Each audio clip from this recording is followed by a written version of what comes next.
इंतज़ार की घड़ियाँ ख़त्म हुई। उस्ताज़ुल उलमा, ज़ीनतुल फ़ुक़हा, पीर तरीक़त, रहबर शरीयत, सैयदी मुर्शिदी, हम सब की आन शान, हमारी पहचान, हमारा फ़ख्र, हमारा वक़ार, उस्ताज़ुल उलमा हज़रत अल्लामा मुफ्ती मोहम्मद अकमल मदनी ज़ियद शरफ़ुहु।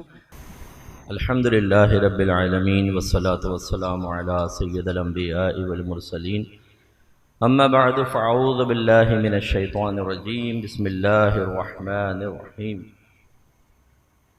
क़ाल तबारक व तआला फ़िल क़ुरआनिल मजीद वल फ़ुरक़ानिल हमीद सुम्मा लतुस्अलुन्ना यौमइज़िन अनिन नईम सदक़ल्लाहुल अज़ीम व सदक़ रसूलुहुन नबियुल करीम। मजलिस इल्म के आदाब में से है कि जब कोई आलिम दीन बयान करे तो बहुत तवज्जो गौर से उसको समाअत फरमाए। हर किस्म की गैर ज़रूरी एक्टिविटीज़ से, हरकत से गुरेज करना लाजिम हो जाता है। आपस में गुफ्तगू करना, मोबाइल पर सेल्फ़ी बनाना, बिला ज़रूरत उठकर आगे आना पीछे जाना, ये सब खिलाफ शरअ और ममनू हो जाता है। वजह उसकी यह है कि आलिम दीन बाद औक़ात कोई मसला बयान कर रहा है, वो जायज़ कह रहा है, हमें अदम तवज्जुही की बिना पर नाजायज़ सुनाई देता है और नाजायज़ जायज़ सुनाई देता है। क्योंकि हम लोग इस फील्ड में काफ़ी अरसे से काम कर रहे हैं, तो कितने लोग ऐसे हैं जो हमारी तरफ गलत बात को मंसूब करके कहते हैं, मुफ्ती साहब आपने वो कहा था ना, तो हमने दूसरे को भी ऐसा कह दिया। फिर मैं कहता हूँ भाई मैंने तो नहीं कहा था, अच्छा हमने ऐसा समझा था। इसलिए थोड़ी सी तवज्जो मैं चाहूँगा कि आप इस तरफ रखें तो इंशाअल्लाह समझने समझाने में आसानी रहेगी। जो बच्चे फारिग हुए हैं उन सबको मैं बहुत मुबारकबाद पेश करता हूँ और उनके जो रूह रवां हैं, उनको संभालने वाले हैं, उनको बनाने वाले हैं अल्लामा शहबाज साहिब दामद बरकातुहुल आलिया, उन्हें भी बहुत मुबारकबाद। और जितने इन बच्चों के मुताल्लिक़ीन यहाँ तशरीफ़ फरमा हैं उन्हें भी मैं बहुत मुबारकबाद पेश करता हूँ कि ये बच्चे इंशाअल्लाह अगर अल्लाह तबारक व तआला का खुसूसी करम इन पर कायम व दायम रहा तो आपके लिए बहुत बड़ा सवाब जारिया बनेंगे। मैंने एक आयत करीमा आपकी खिदमत में जिक्र की है, सूरह तकासुर की है, सुम्मा लतुस्अलुन्ना यौमइज़िन अनिन नईम। अल्लाह ताला इरशाद फरमाता है कि फिर जरूर जरूर तुमसे नेमतों के बारे में उस दिन सवाल किया जाएगा। तो यौमइज़िन से मुराद है क़यामत का दिन। उस दिन अल्लाह तबारक व तआला मखलूक को जमा करेगा और उनसे नेमतों के बारे में सवाल किया जाएगा।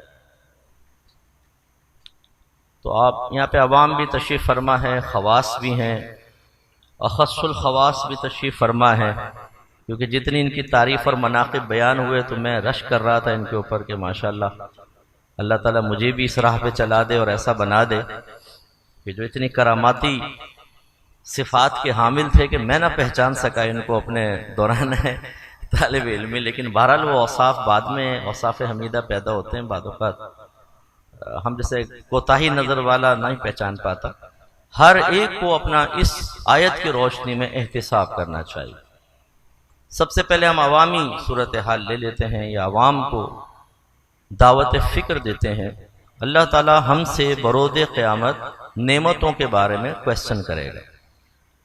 जो अहले इल्म है वो जानते हैं कि यहाँ पर लाम ताकीद, बानून ताकीद, सकीला इस्तेमाल हुआ है फ़ेल मुज़ारे के ऊपर। लतुस्अलुन्ना, ठीक है ना, तुस्अलूना अगर होता तो इसका माना पोलाइटली था, तुमसे सवाल किया जाएगा। लेकिन जब लाम ताकीद, बानून ताकीद, सकीला दाखिल हुआ, लतुस्अलुन्ना हो गया, इसका मतलब है जरूर जरूर सवाल किया जाएगा। ये दोहरी ताकीद होती है, डबल ताकीद। कलाम अरब में जब मुतकल्लिम ये समझता है कि सामने वाला मेरी बात को इतनी अहमियत नहीं देगा, इसकी इंपॉर्टेंस को नहीं समझ पाएगा, तो वो अपने कलाम में जरा जोर पैदा करने के लिए कुछ हुरूफ का इजाफा करता। अगरचे मेरा रब इसका मोहताज नहीं है, वो इसके बगैर भी कलाम फरमाता तो उसका कलाम यकीनन अहमियत का हामिल था। लेकिन जब खुद अल्लाह तबारक व ताला लाम ताकीद बानून ताकीद सकीला इस्तेमाल फरमाते हुए ज़रूर ज़रूर का लफ्ज़ शामिल करे तो फिर इंसान को सोचना चाहिए कि इसका मतलब है ये बात कोई मामूली नहीं है, नज़रअंदाज करने वाली नहीं है, ये हमें झंझोड़ने वाली है। लिहाजा आवाम को इस बात पे गौर करना चाहिए कि अल्लाह ताला ने हमें जहन दिया है।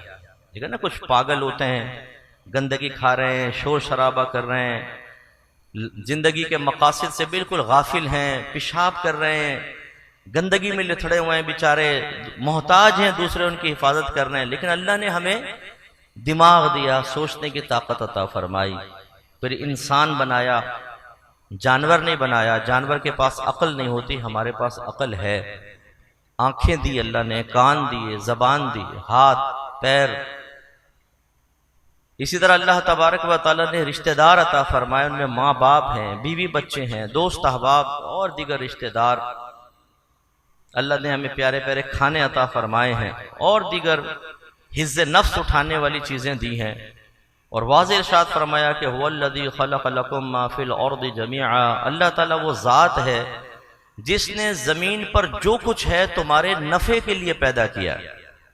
ये नस्से सरी है इस बात के ऊपर कि आप हर चीज़ से नफ़ा उठा सकते हैं, वो आपके लिए तय्यब है, हलाल है, पाक है, सिवाय उसके कि जिसका इस्तिस्ना हो जाएगा या जो दीगर दलाइल से इस आयत से खारिज हो जाएंगे। जैसे शराब के बारे में अलग वईद आ गई, सूअर को मना कर दिया, हराम माल को मना कर दिया, उसको निकाल दें, बाकी तमाम चीज़ों से आप इस्तिफादा कर सकते हैं और उन नेमतों से हिज़ हासिल कर सकते हैं। अब अल्लाह ताला आपसे फरमा रहे हैं कि तुमसे ज़रूर ज़रूर इन नेमतों के बारे में क्वेश्चन होगा। इसका मतलब है दिमाग के बारे में सवाल होगा, आंख को कैसे इस्तेमाल किया इसके बारे में, कान के बारे में, जबान के बारे में, हाथों के बारे में, पैरों के बारे में क्वेश्चन होगा। और सवाल क्या होगा कि तुमने इसको कैसे इस्तेमाल किया, क्या इसका शुक्र अदा किया, क्या इसका हक अदा किया या नहीं किया। लिहाजा तवज्जो फरमाइएगा, मुस्लिम की रिवायत है, नबी करीम सल्लल्लाहु अलैहि वसल्लम इरशाद फरमाते हैं कि अल्लाह तबारक व तआला सबसे पहले 3 अशखास को अपने सामने बुलाएगा। उनमें से एक शहीद होगा, दूसरा कारी साहब होंगे जिन्होंने बड़ा कुरान पढ़ा, और तीसरा सखी होगा जिसने अल्लाह के राह में बहुत माल खर्च किया। अल्लाह ताला पहले शहीद को बुलाएगा, उसे अपनी नेमतें याद करवाएगा, ये नेमतें दी, हाँ दी। फिर अल्लाह ताला फरमाएगा, अच्छा तूने इसका क्या शुक्र अदा किया, क्या इसका हक अदा किया। वो जवाब में कहेगा कि या रब्बे करीम, मैंने तेरी राह में जिहाद किया, हत्ता कि अपनी जान तेरी राह में कुर्बान कर दी। अल्लाह ताला जवाबन इरशाद फरमाएगा, तूने झूठ बोला, तूने इसलिए शहादत हासिल की ताकि तुझे शहीद कह लिया जाए, मशहूर होने के, और वो तो तुझे कह लिया गया। फिर कारी साहब का नंबर आएगा, हाँ भाई तुमने नेमत तुम्हें मिली, जी हाँ मिली, क्या किया, मैंने कुरान पढ़ा और कुरान पढ़ाया, कुरान की तिलावत की। अल्लाह ताला फरमाएगा, और कहेगा क्या, तेरी रिज़ा की खातिर। अल्लाह ताला फरमाएगा, तूने झूठ बोला, तूने इसलिए कुरान पढ़ा ताकि तुझे कारी कह लिया जाए, सो वो तो तुझे कह लिया गया। फिर सखी को लाया जाएगा, उसको नेमतें याद दिलाई जाएंगी, वो इकरार करेगा। अल्लाह ताला फरमाएगा, जवाबन क्या किया, वो कहेगा, या रब्बे करीम, मैंने तेरी राह में अपना पैसा खूब खर्च किया। अल्लाह ताला फरमाएगा कि नहीं, तूने झूठ बोला, तूने इसलिए पैसा खर्च किया ताकि तुझे सखी कह लिया जाए। रहमत कौनैन सल्लल्लाहु अलैहि वसल्लम इरशाद फरमाते हैं, इसके बाद अल्लाह ताला हुक्म फरमाएगा कि इनको मुंह के बल घसीट कर जहन्नम में फेंक दिया जाए। और एक रिवायत में रहमत कौनैन सल्लल्लाहु अलैहि वसल्लम फरमाते हैं, वो पहले 3 अशखास होंगे जिन्हें जहन्नम में फेंक कर जहन्नम की आग को भड़काया जाए। इसका मतलब यह हुआ कि 2 चीजें अभी आयत और हदीस की रोशनी में। नंबर 1 एहतिसाब यह है कि जो अल्लाह तबारक व तआला ने नेमत अता फरमाई, हमने उसका हक अदा किया कि नहीं किया, उसका शुक्र अदा किया कि नहीं किया। बरोज़े क़यामत इन नेमतों के जवाब देने के लिए अपने आप को तैयार किया या नहीं किया। और दूसरा, अगर किया तो अल्लाह की रिज़ा की खातिर किया या रियाकाराना तौर पर किया। तो जब हम पहले क्वेश्चन की तरफ आते हैं, हमेशा याद रखिए कि जब आप कोई कानून पढ़ लेते हैं, लॉज पढ़ लेते हैं, लिमिटेशन शराइत पढ़ लेते हैं, इसके बाद उसके तकाजे के मुताबिक अमल करते हैं तो फिर अच्छे शहरी कहलाते हैं, अच्छे स्टूडेंट कहलाते हैं, आप अच्छे पॉलिटिशियन कहलाते हैं, और बहुत सारे नाम आपको दिए जा सकते हैं शोबे के एतबार से। तो पहली चीज क्या होती है कि आदमी के पास इल्म हो। जब इल्म होगा तो वो फिर इल्म के मुताबिक, शरई तकाजे के मुताबिक अमल करेगा। लिहाजा हमसे दिमाग के बारे में क्वेश्चन होगा कहां इस्तेमाल किया, तो इसका मतलब है ये इल्म होना चाहिए कि दिमाग का सही इस्तेमाल क्या है, अल्लाह की रिजा की खातिर इसका इस्तेमाल क्या है, कौन सी लिमिटेशंस हैं कि वहां तक मैं सोच सकता हूं, इसके बाद नहीं।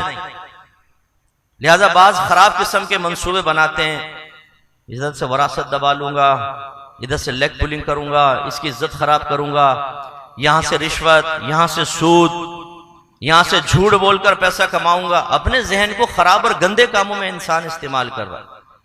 या हमारे नौजवान जो आजकल फेसबुक पर, सोशल मीडिया पर इंतहाई फ़आल हैं, 5 मिनट की नमाज पढ़ते हुए मौत आती है, अल्लाह का रिस्क खाकर उसके दुश्मन शैतान की बात मानते हुए अल्लाह की बारगाह में सर्व सुजूद होना भारी हो जाता है। मस्जिद के सामने खड़े होते हैं, हय्य अलस सलाह हय्य अल फलाह की मौज़िन सदाएं लगा रहा होता है, सामने से नमाजी निकल निकल के मस्जिद में जा रहे होते हैं, लेकिन बदबख्ती का आलम यह होता है कि खड़े हुए नहीं जा रहे मस्जिद के अंदर। ऐसे हमारे घरों के अंदर फजर की नमाज में सो रहे हैं पड़े हुए।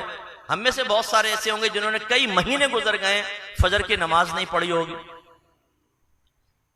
और फिर इस किस्म के नौजवान जाते हैं सोशल मीडिया पर, ये क्लिप देख रहे हैं, वो क्लिप देखा, लड़कियों के डांस, खूबसूरत लड़कियों की अदाएं, पोर्न वेबसाइट्स के विजिट, फेसबुक पर बैठकर लड़कियों से दोस्तियां, कांटे डाल के बैठे हुए हैं कि कोई तो फंसेगी कभी। बात तो बोलते हैं अपने दोस्तों से, यार दुआ करना तेरे भाई को भी कोई भाभी मिल जाए। वो भाभी भी फिर ऐसी मिलती है, कहते हैं वो मिल गई मिल गई मिल गई। अबे भाई बेवकूफो, अगर तुम्हें फेसबुक पे कोई लड़की मिल भी गई, वो पहली 6 लड़कों के साथ चक्कर चला रही होगी, तुम 7 लोग जो फंस गए, तो उसने कहा इसलिए काम निकाल लो।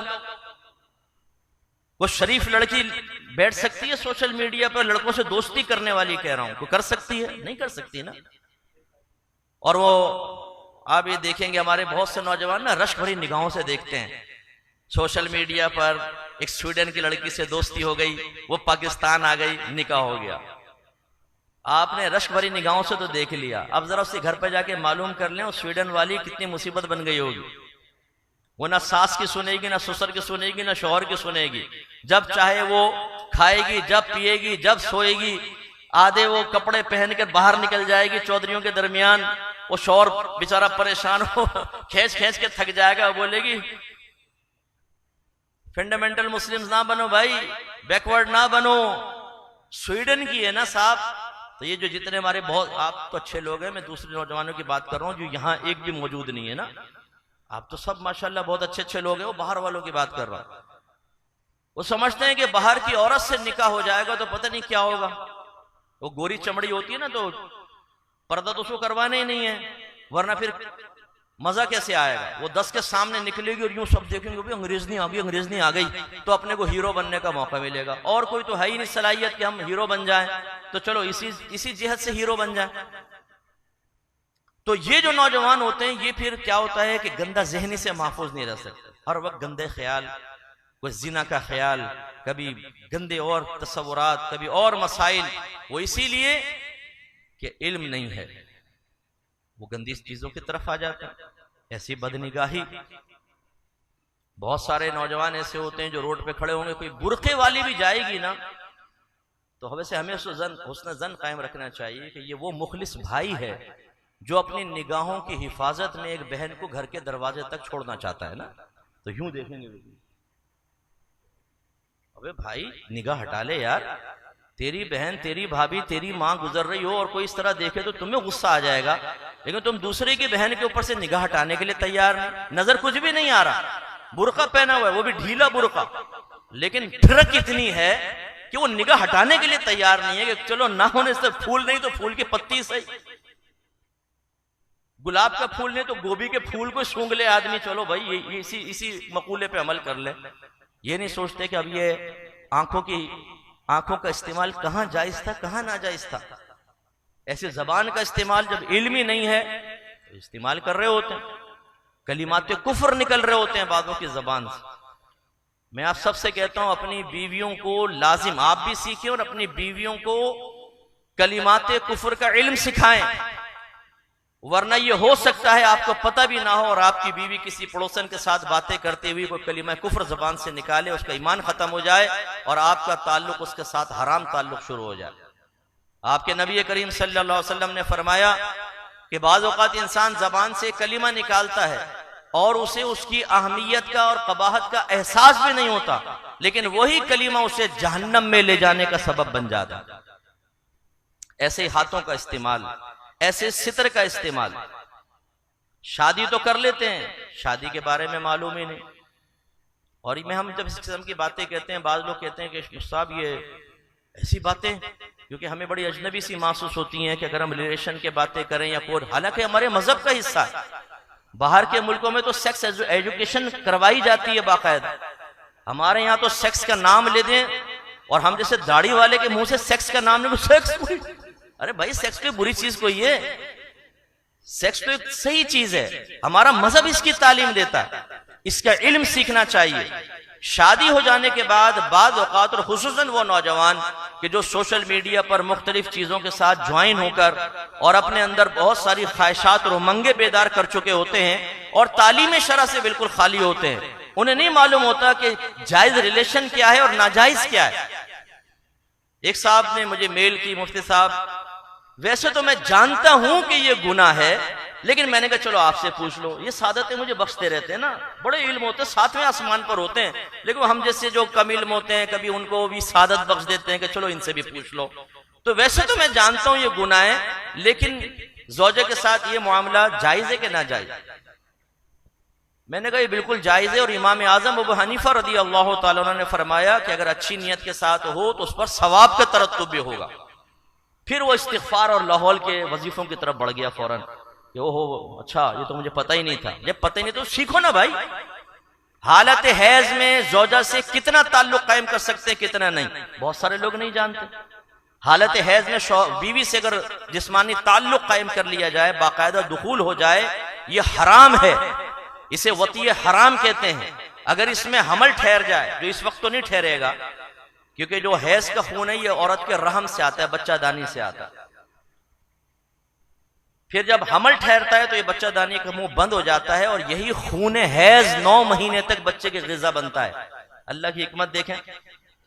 अब जब हैज है आ रहा है तो इसका मतलब है कि रहम का मुंह खुला हुआ है, हमल तो ठहर नहीं सकता। लेकिन अगर आपने स्टडी की हो तो अल्लाह ताला की ये भी कुदरत कामिला को देखें जरा कि मर्द के स्पर्म जब औरत के अंदर दाखिल होते हैं तो बाद औक़ात वो बेहोश हो जाते हैं और 6-6 महीने बेहोश रहते हैं, 6-6 महीने बाद औक़ात फिर वो उठते हैं तो जो अल्लाह ने उनके कल्ब में इल्हाम डाला हुआ है वो उसके मुताबिक जाते हैं, औरत के एग से मिलते हैं और रहम के अंदर दाखिल हो जाते हैं। तो इसलिए उस वक्त तो हमल नहीं ठहरेगा, लेकिन हो सकता है बाद में जब हैज बंद हो हमल ठहर जाए। अब जो बच्चा पैदा होगा वो वलदुल हराम होगा, याद रखें, वलदुल जिना नहीं होगा, वलदुल हराम होगा। इसमें फर्क होता है। अजनबी औरत से अगर कोई जिस्मानी ताल्लुक कायम करे ये जिना कहलाता है, और अब जो बच्चा पैदा होगा इसको वलदुल जिना कहेंगे और इसका नसब बाप से साबित नहीं होगा। मैदान महशर में सिर्फ उसे मां के नाम से पुकारा जाएगा, बाप के नाम से नहीं। लेकिन अगर ज़ौजा के साथ जिससे जिस्मानी ताल्लुक जायज है उससे जिस्मानी ताल्लुक कायम किया लेकिन हराम तरीके से किया, अब जो बच्चा पैदा होगा उसको वलदुल हराम कहते हैं। इसका नसब तो बाप से साबित होगा, बिल्कुल बरोज़े क़यामत वो इसी बाप के नाम से उठाया जाएगा, लेकिन वलदुल हराम है बहरहाल। अब ये ज़िम्नन, खैर इससे मुतालिक नहीं, ज़िम्नन बात, आप में से बहुत सारों को यही नहीं पता होगा कि मुँह ज़ेर नाफ की मिकदार क्या है। मैं गारंटी से कहता हूं, इसलिए कि इन मसाइल को पूछते हुए आती है शर्म। अच्छा, औरतों को देखते हुए शर्म नहीं आएगी? हज करके हाजी साहब बैठ के डांस देख रहे होंगे बहुओं के साथ और बेटों के साथ, उसमें शर्म नहीं आएगी, मसाइल पूछने में शर्म आएगी। मुस्लिम की रिवायत है कि एक मर्तबा मैं आपको एक बात समझाता हूं, इन मसाइल में शर्म नहीं करनी चाहिए। सहाबा में इख्तिलाफ हुआ, अंसार सहाबा ये कह रहे थे कि अगर कोई ज़ौजा से जिस्मानी ताल्लुक कायम करे तो जब तक इंजाल ना हो गुस्ल वाजिब नहीं होगा।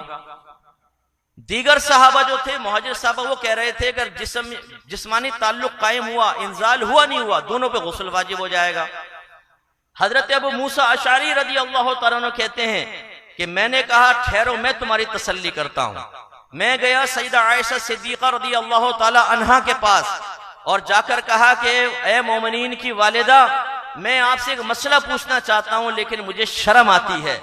सईदा आयशा सिद्दीका रदी अल्लाह तआला अन्हा ने फरमाया कि ये बताओ, अगर तुम अपनी सगी माँ से कोई मसला मालूम करते तो शर्म करते, तो मैं भी तुम्हारी माँ हूं, तुम्हारी रूहानी वालदा हूं, तुम क्वेश्चन करो।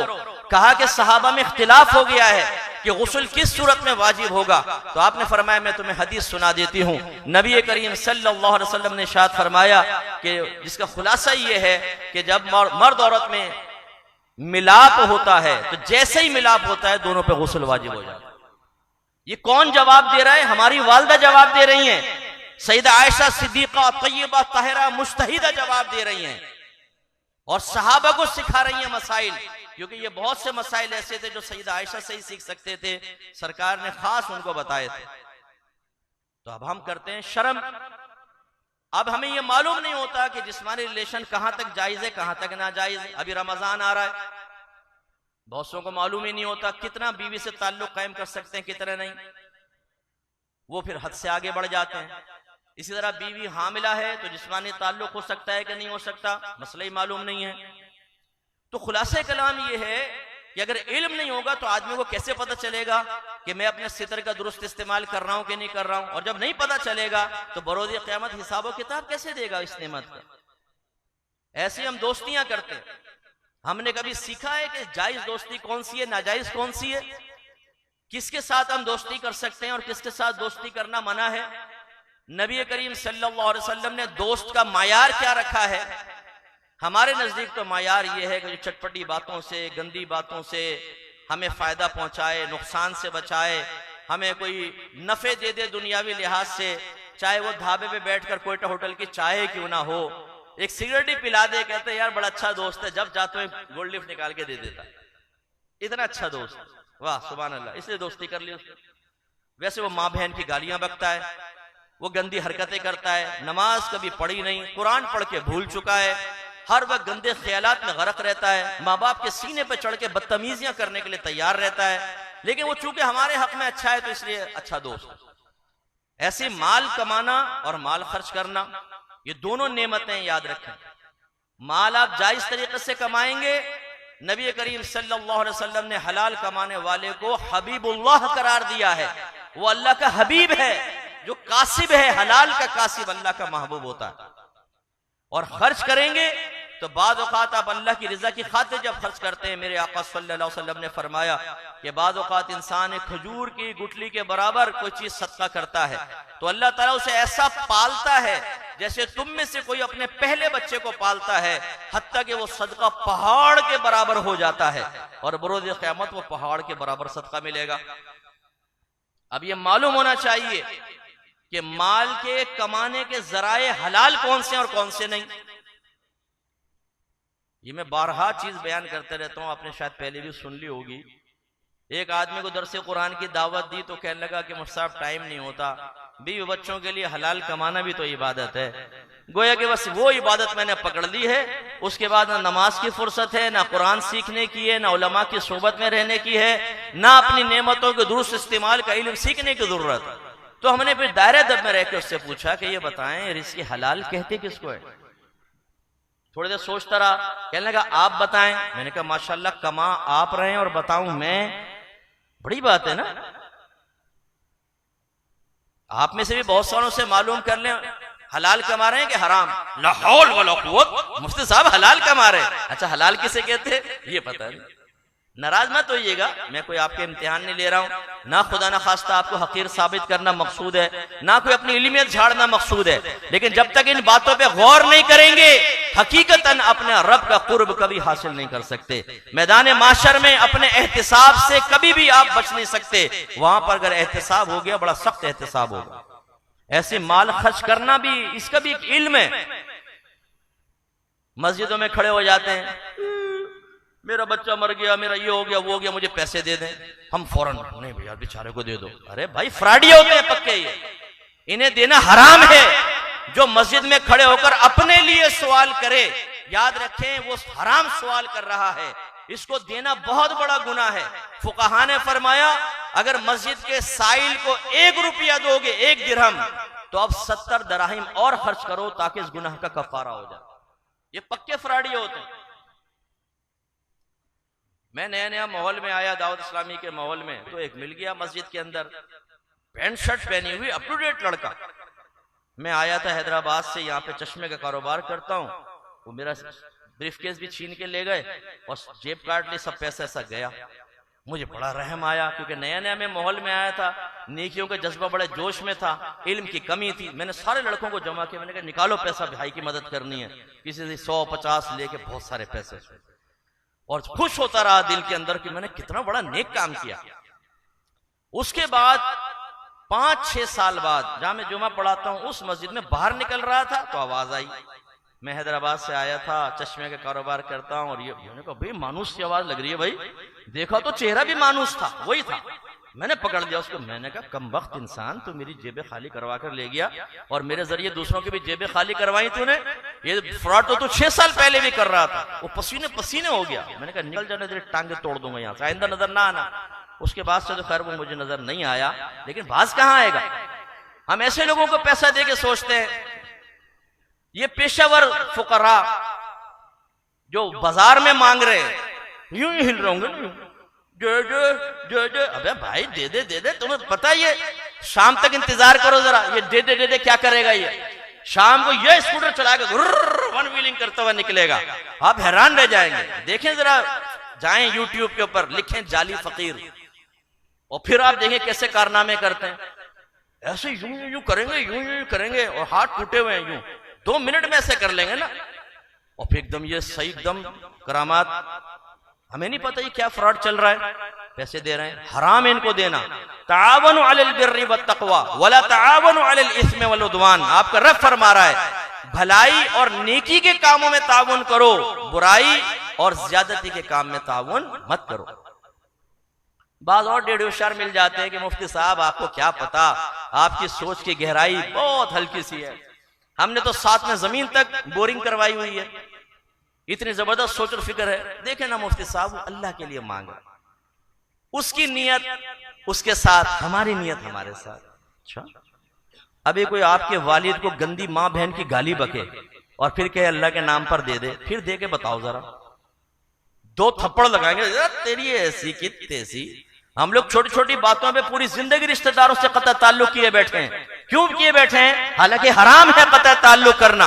छोटी छोटी बातों पर अपने ऊपर आए तो साहब अकले काम करने लग जाएं और कतई ताल्लुक, और अगर अपने ऊपर ना आए, अपनी अकल कहीं काम कर रही हो, तो फिर मुफ्तियान किराम के मशवरे भी इतने से महसूस होते हैं, मुफ्तियान किराम भी इतने से महसूस होते हैं। ये बताओ, अगर एक नौजवान आपके पास आए और कहे कि तुम्हें अल्लाह का वास्ता, तुम्हें खुदा का वास्ता एक हीरोइन की सिगरेट तो पिला दो, तो आप फौरन निकाल के हीरोइन भर के देंगे उसको, ये ले बेटा पी ले, भाई अल्लाह के लिए मांगी थी। अरे भाई कैसे जायज हो सकता है? एक आ जाए जी खुदा के वास्ते मुझे टीटी दिलवा दो, थोड़े से मोबाइल छीनने, ये वादा करता हूं 25% आपको भी सदका दे दूंगा। करेंगे आप? नहीं करेंगे, इसलिए कि ये हराम है। और इसी के जिम्मे अभी लफ्ज़ ने सदका इस्तेमाल किया। ज़हन में रखें, जो हराम में कतई हो, अगर उसे सदक़े की नियत से, यानी अल्लाह ताला की रिज़ा की खातिर सदका करेंगे, कहीं देंगे, इंसान दायरे इस्लाम से खारिज हो जाएगा। इसका मतलब है इल्म सीखना कितना जरूरी हुआ। ऐसे ही बहुत सारे यहाँ पे माशाल्लाह सरताज बैठे होंगे, शादीशुदा हैं आप, शोहर हैं, सरताज तशरीफ फरमाए, हाकिम, औरत पर हाकिम, लेकिन ये पता ही नहीं है कि हाकिम की जिम्मेदारियां क्या है। हाकिम होना एक नेमत है ना अल्लाह की। देखें आपकी शादी होती है, चाय आ रही है, खाना आ रहा है, स्त्री शुदा कपड़े आ रहे हैं, बीवी से बातें कर रहे हैं, हिज़्ज़े नफ्स भी हासिल कर रहे हैं, बच्चे भी हासिल हो रहे हैं, पूरा घर साफ सुथरा आपको मिल रहा है। अगर बात सलीका औरत हो तो उसकी बात कर रहा हूँ, वरना बात तो आने के बाद पूरे घर का बेड़ा गर्क कर देती हैं। वो इतनी गंदी और गलीज होती हैं, यहाँ यहाँ पिचकारी, यहाँ पिचकारी, और गंदा वो पड़ा हुआ है पूरा घर। सिंक में जाकर देखो तो मक्खियां बरस रही हैं उसके ऊपर। आटा खुला हुआ है, गूंद के आटा छोड़ दिया, उस पर काली मक्खियों की तह। आप ये समझेंगे दूर से काला शायद तो कपड़ा डाला हुआ है, लेकिन जब करीब जाएंगे यूं हिलाएंगे तो कपड़ा उड़ जाएगा हवा में और बिखर जाएगा मक्खियों की शक्ल में। ऐसी इनकी बात नहीं कर रहा हूं। अब ये ऐसी जोजा मिल गई, ये सब नेमतें हैं। इन नेमतों के बारे में क्वेश्चन होगा, कैसा आपने बीवी का हक अदा किया, अपने फराइज पूरे किए कि नहीं किए, बीवी की तरबियत जो करनी थी वो तरबियत पूरी की या नहीं की। ये सब इसके बारे में क्वेश्चन होगा, और वो इल्म के बगैर नहीं हो सकता। ऐसे ही बच्चे हो जाते हैं, पहला बेटा, दूसरा बेटा, तुम्हारी बात नहीं कर रहा हूं, तीसरा बेटा, चौथा बेटा, छोड़ोगे चलेंगे ना। कितने बच्चे? माशाल्लाह 4 बेटे हो गए। भाई 4 बेटे तो हो गए, बीवी भी आपकी बड़ी वो अवार्ड ले रही है सबसे, 4 बेटों की माँ हो गई। भाई सब पूरा खानदान हैरत से देख रहा, 4 बेटों की माँ हो गई। भाई तुम्हारा क्या कमाल, जिसके यहाँ बेटी पैदा हुई उसमें उस बेचारी का क्या कसूर, और जिसके यहाँ बेटा पैदा हुआ तो औरत का क्या कमाल। लेकिन हमारे यहाँ ये जहालत भी बड़ी रासिख हो गई है कि अगर एक बहू के 3 बेटियां हो गई तो सास उसको इतनी अहमियत नहीं देगी। जिस बहू के 3 बेटे होंगे उसके लिए खुद सास दूध लेकर आएगी ना। भाई वारिस दिए इसने, वारिस। अच्छा ये वारिस ने कारनामा कौन सा करना, ये कौन सा वली बन जाएगा, ये आलिम बन जाएगा, फ्राडिया बनेगा। अगर आप तरबियत नहीं करेंगे तो फ्राडिया बनेगा, ना मुल्क के काम आएगा, ना मजहब के काम आएगा। कल आपके लिए दर्द सरी बनेगा, कल आपके सीने पर चढ़ के बदतमीजियां करके आपको एहसास दिलाएगा। और अगर आपने रिस्क हलाल नहीं कमाया, उसमें एहतियात नहीं की, इन बच्चों के पेट में हराम उतारा, तो यही औलाद होगी जो आंखों में आंखें डालकर उस हराम के मनफी असरात को आपके सामने जाहिर कर रही होगी। तो ये औलाद जो है अल्लाह की नेमत है, लेकिन इस नेमत को हासिल करके इसका हक हमने कैसे अदा किया। बरोज़े क़यामत एक बीवी और उसके बच्चे अल्लाह की बारगाह में हाजिर होंगे। बाप को बुलाया जाएगा, कठेरे में बाप आएगा, दावा इसके खिलाफ है, ये मुद्दई है खुद उसके खिलाफ, जिसने खाना दिया था, जिसने कपड़े दिए थे, जिसने इनकी खुशनूदी और इनके चेहरे पे फैली हुई मुस्कुराहट देखने के लिए हराम कमाया था, उसे खड़ा किया जाएगा। हाँ भाई बोलो क्या कहना चाहते हो। ये बीवी बच्चे कहेंगे कि या रब्बे करीम, इसने हमें हराम खिलाया, हलाल नहीं खिलाया। अगर हलाल खिलाता हम हलाल खाते, आज इससे हमारा हिसाब है। इसी तरह इतराजात होंगे तो सरकार फरमाते हैं अल्लाह ताला उसकी नेकियां निकालकर इनके नाम अमाल में डालेगा। हिसाब पूरा नहीं होगा तो इनकी बुराइयां निकाल के उस शख्स के नाम अमाल में डाली जाएंगी, और अल्लाह ताला की तरफ से हुक्म होगा इसको जहन्नम में डाल दो। तो एक फरिश्ता निदा करेगा, सरपरस्तों गौर से सुनिए, एक फरिश्ता निदा करेगा, ये वो शख्स है जो अपने बीवी बच्चों की वजह से जहन्नम में चला गया। जितने यहां उलमा बैठे हैं ना, उनको भी मुखातब कर रहा हूं, बीवी बच्चों की सही तरबियत करना। बेटा तुम भी बैठे हो, अभी जो गैर शादीशुदा हो ना, ये तूफान तुम्हारे घर में भी आने वाला, पहले से होशियार हो जाओ।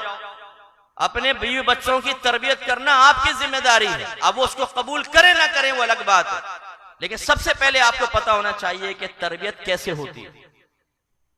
तरबियत का माना क्या होता है, तबलीगु शै इला कमालिही शय्यन फशय्यन, किसी चीज को उसके दर्जा कमाल तक पहुंचाना आहिस्ता आहिस्ता। या वालिद का हाल यह है कि वो बाप बन जाने के बाद बेचारा तरबियत हासिल नहीं किया होता, तो बच्चों की तरबियत कैसे करेगा। माँ बहन की गालियां वो बके, नमाजें वो कज़ा करे, हराम वो कमाए, और बच्चों का जहन बनाए कि बेटा आज हलाल में कुछ नहीं होता, मौलवी मत बनना वरना भूखे मर जाओगे। क्योंकि कब्रिस्तान में जितनी भी लाशें आ रही हैं वो मौलवियों की आ रही हैं, और सब भूख से मरे, सारे के सारे। उनके बीवी बच्चों के जनाजे आ रहे हैं, भूख से तड़प तड़प के मर गए। क्योंकि जो दाढ़ी वाला होता है, जो नेकी पे चल रहा होता है, जो कुरान और हदीस पे अमल करता है, अल्लाह ताला उससे रिस्क को रोक लेता है। और जो शैतानियत करता है, जो फसाद करता है, जो अल्लाह के कानून को तोड़ता है, जो हराम कमाता है, तो अल्लाह की नेमतें उसकी तरफ मुतवज्जे होती हैं, अल्लाह की रहमत उस पर नाजिल होती है। बेटा चाचा भी आ जाता, देखो बेटा हमारी बात मानो, तुम्हारे चाचा ने देखो 4 बंगले बना लिए हैं।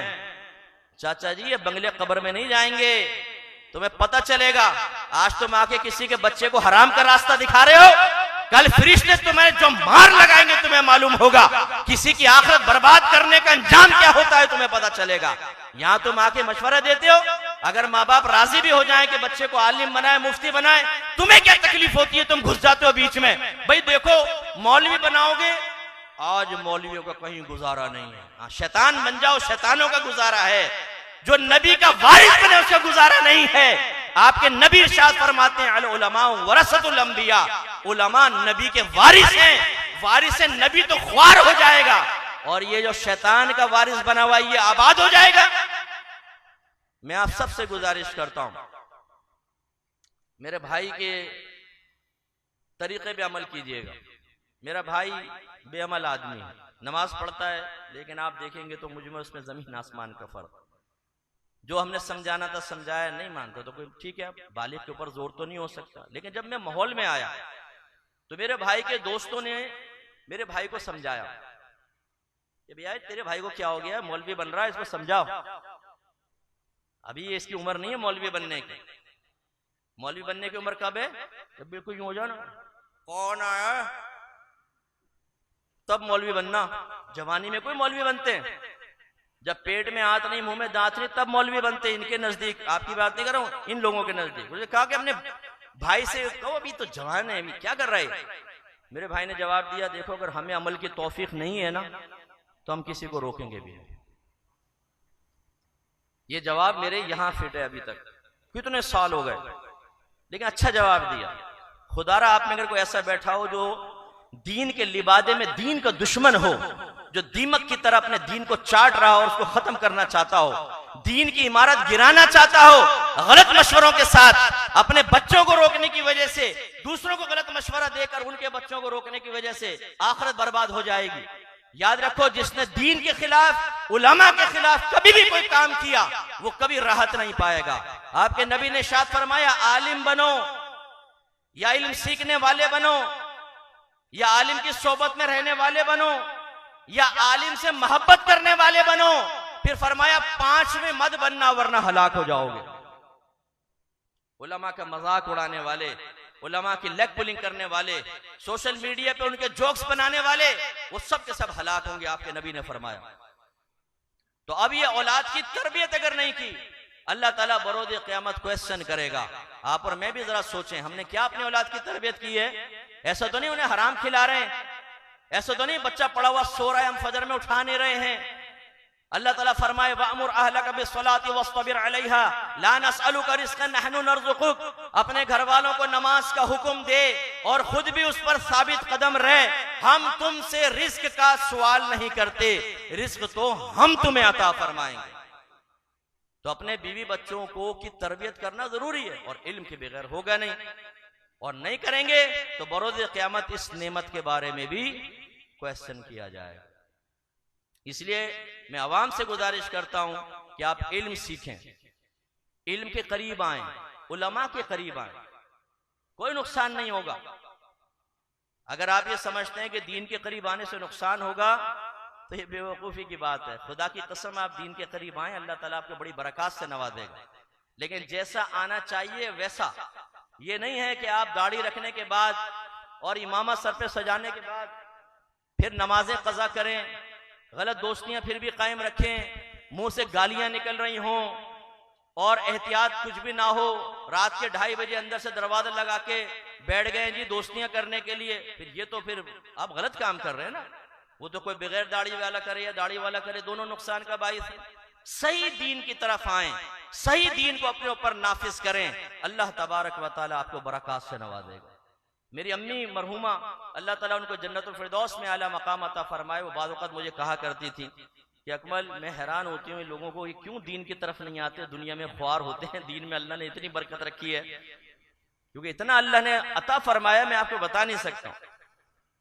हम तो जराए रोक रोक के थक जाते हैं, हलाल जराए इतने मुतवज्जो होते हैं कि यार ये छोड़ दो, ये छोड़ दो, टाइम ही नहीं होता।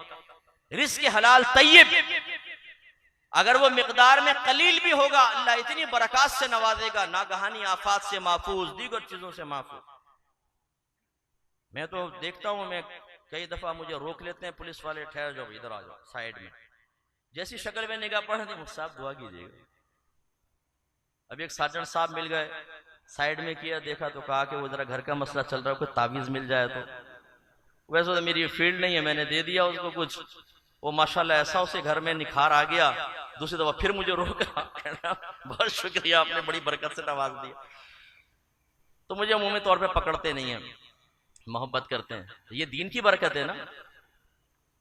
तो इसलिए मैं गुजारिश करता हूं, ये नौजवान ने जो इदारा कायम किया, ये क्यों कायम किया? पैसा कमाने के लिए, अपनी वाह करवाने के लिए? तो ज़िम्नन इसकी तारीफ कर दी या मैं इसकी तारीफ कर दूं, ये इनके अमल का बदला नहीं है, इन्हें आखिरत में मिलेगा इंशाल्लाह बदला। ये जवान आदमी, इसके भी अरमान है, इसकी भी ख्वाहिशात हैं, 50 गलत काम कर सकते हैं। ये जितने बच्चे यहाँ बैठे हैं, तकरीबन मेरे शागिर्द बैठे हुए हैं हमारे, ये उल्टे सीधे कामों में लग सकते थे ना, इन्होंने ना से उल्टे सीधे काम छोड़े, दीन की तरफ आए, आलिम बने और काम कर रहे हैं। जो नहीं कर रहे मैं उन पर अफसोस ही कर सकता हूं, बाकी जो कर रहे हैं मैं उनकी बात कर रहा हूं कि अल्लाह तबारक व तआला उनको बरकत से नवाजे। दीन के करीब आने से आपको नुकसान नहीं होगा, अल्लाह बरकत देगा। मैंने ऐसे ऐसे लोग देखे हैं, आप ये समझते हैं कि बाहर के मुल्कों में जो रहते हैं वो बड़े खुशहाल हैं। मुझसे पूछो, ये जो मेरे लहजे में तलखियां बाद वक़्त आप महसूस करते हैं ना, ये तलखी जाती इनाद की बिना पर नहीं, ये मेरे अंदर का दर्द है। मेरी आदत है, मेरे बच्चे जानते हैं, मैं इनको पढ़ाता हूं, मेरी आदत है कि जब मैं कोई चीज सुनता हूं ना, ये देखता हूं, तो मैं उसको बिल्कुल समझता हूं जैसे ये मेरे साथ या मेरे घर वालों के साथ हुआ। फिर मैं वैसी अजियत और तकलीफ महसूस करने की कोशिश करता हूं। इसका फायदा ये होता है कि जब ये कैफियत अपने ऊपर आप तारी करते हैं, तो फिर आपके बयान में एक तासीर पैदा होती है, फिर आपकी कलम में एक तासीर पैदा होती है, क्योंकि उस कैफियत को आपने खुद महसूस किया। अब इसको अल्फाज की शक्ल में ढालेंगे तो इसमें मसनूईपन नहीं होगा, बिल्कुल हकीकत का रंग होगा। तो बाहर के लोग जब हमें अपनी तकलीफें बताते हैं ना, तो फिर मुझे बड़ा अफसोस होता है कि उनको कोई संभालने वाला नहीं है, अच्छे मुशीर नहीं है, सैकड़ों मील इधर इधर कोई आलिम नहीं है जो उनको बता सके। अभी एक माँ ने मुझे बताया, मेरा इतना दिल जला, मैं आपको क्या बताऊं, कि मेरा बेटा स्कॉलरशिप पे बाहर पढ़ने के लिए गया, किसी ने उसको बाइबल दे दी पढ़ने के लिए, तो उसने वो बाइबल पढ़ना शुरू की। कहने लगी उस बाइबल की तालीम का इतना उस बच्चे पे असर हुआ कि मेरा बेटा ईसाई हो गया, मुर्तद हो गया है। मुर्तद होने का मतलब उसकी नस्लें मुर्तद हो जाएंगी। नस्लें मतलब अब गैर मुस्लिम बनेंगी ना। अगर फर्ज कर ले वो नाम का मुसलमान रहे, फर्ज कर ले बच्चे भी फिर नाम के मुसलमान, फिर वो खारिज हो जाएंगे, और या फिर गैर मुस्लिम बनेंगे। अगर वो मुसलमान नहीं होते तो गैर मुस्लिम बच्चे, मुसलमान बच्चा पढ़ने के लिए गया था। ऐसे कितनी लड़कियां हिंदुओं से निकाह कर रही हैं, सिखों से निकाह कर रही हैं, अंग्रेजों से निकाह कर रही हैं। हमने ऐसी ऐसी फैमिलीज देखी हैं बाहर, क्योंकि वहां पे कानूनी प्रोटेक्शन बच्चों को हासिल है। लड़का लड़की को लाके बगैर निकाह के घर में रखे हुए, जिस्मानी ताल्लुक कायम हो रहा है, माँ बाप कुछ कह नहीं सकते, कहेंगे माँ बाप को बाहर निकाल दो। अब इसमें हमारा दिल क्यों जलता है? मैं ये चाहता हूं ज्यादा से ज्यादा आलिम बने, हमारे मुफ्तियाने किराम बने, हमारी बच्चियां इल्म सीखें, उसके तकाजे के मुताबिक अमल करें, अपने आप को पब्लिक के सामने मुतारफ करवाएं, इंट्रोड्यूस करवाएं कि हम हैं आलिम, आइए हमसे फैज हासिल करें, हम आपको बताते हैं। अगर आप ऐसा नहीं करेंगे, लोग ढूंढेंगे, तलाश करेंगे, जब उन्हें कुछ नहीं मिलेगा, या अगर आपने सही तरीके से मेहनत नहीं की होगी, आपके पास आए, मसला मालूम किया, आपने कहा इसमें उलमा का इख्तिलाफ है, मैं इंशाअल्लाह कल आपको बताता हूं, और वो कल फिर कभी नहीं आई। वो आएगी मैदान माशर में पुलसरात के पास। जान छुड़ाना, पब्लिक को टाइम दिए बगैर, मेरे बच्चों जो फारिग हुए हैं ना, बोर तो नहीं हो रहे? गौर से क्यों नहीं सुन रहे? फिर तुम लोग बातें कर रहे हो आपस में, गौर से सुनो। ये बच्चे और कोई भी आलिम जितना पब्लिक को टाइम देंगे, उतने अल्लाह ताला आपको बरकतों से नवाजेगा। इसमें आपको मशक्कत तो होगी। हमारा मोबाइल चेक करें, 3000 से ज्यादा मैसेज। ये 3000 आपने कई बयान में सुना होगा, तो आप कहेंगे सब तादादें नहीं बदल रहे। वो मसला ये होता है कि मैं 3800 के करीब मैसेज पहुंच गए थे। अब मैं जवाब एक दिन में कितने दूंगा? 100, 200, 300 के जवाब दूंगा। वो नए आ जाते हैं, और जिन 100, 200, 300 को जवाब दिए, उन्हीं में 50-60 फिर वापस कर देते हैं। यूं वो तादाद कम ही नहीं हो पाती, मुसलसल। और ये वो हैं जो पेंडिंग पड़े हुए हैं, जो खुले हुए हैं, उनकी तादाद हजारों में। लेकिन आप यकीन कीजिए, मैं अपने बच्चों को भी समझा रहा हूँ, बेटा आप लोगों को भी समझा रहा हूँ, बाज़ औक़ात ऐसे ऐसे मैसेज आते हैं कि मैं मुफ्ती साहब खुदकुशी करने वाला हूँ या खुदकुशी करने वाली, बिल्कुल इस स्टेज पे पहुंच जाते हैं। और यकीन कीजिए सिर्फ दो जुमले, क्योंकि हमें काफी तजर्बा हो गया है, उनको गलत फहमी की वजह से वो डिप्रेशन के शिकार होते हैं, दो जुमले बोलते हैं, दुआएं देते हैं दिल से, अल्लाह आपको खुश रखे, आबाद रखे, कि आपने तो हमारी मुश्किल हल कर दी। इसलिए हम ये चाहते हैं ज्यादा से ज्यादा लोग दीन के करीब आए, पढ़े लिखे लोग आए, आलिम बने, मुफ्ती बने। आप अगर अच्छा पढ़े हुए हो ना और अच्छे अंदाज से आप बाहर के लोगों को संभाल सकें, मैं आपको सही अर्ज करूं, अगर आप 5 ट्यूशन पकड़ दें, सिर्फ 5, अपनी बच्ची को आलिमा बनाएं, जो ये बकवासे करते हैं ना कि ये अगर मौलवी बनाया या बच्ची को बुर्का पहनाया तो भूखे मर जाएंगे, उसे मेरे पास लेकर आए, मैं उसको दिखाता हूं। 5 ट्यूशन पकड़ दें, 10-10 हजार की भी 5 ट्यूशन, महीने के 50 हजार कहीं नहीं गए, आपकी बच्ची आराम से बैठकर इज्जत के साथ कमाएगी, सवाबे जारिया भी होगा, सब कुछ होगा। बाहर वालों के पास बहुत पैसा है, वो देने के लिए तैयार होते हैं पढ़ने के लिए, और हम जैसा आदमी जो 18 साल से इसी पर मेहनत कर रहा है कि इल्म हासिल करो करो करो, आप तो नीचे लेवल पर होते हैं ना, हम लोग अपर लेवल पर, इसका फीडबैक क्या है वो मैं जानता हूं, लोग कैसे इल्म की तरफ माइल हुए, अल्हम्दुलिल्लाह वो चाहते हैं।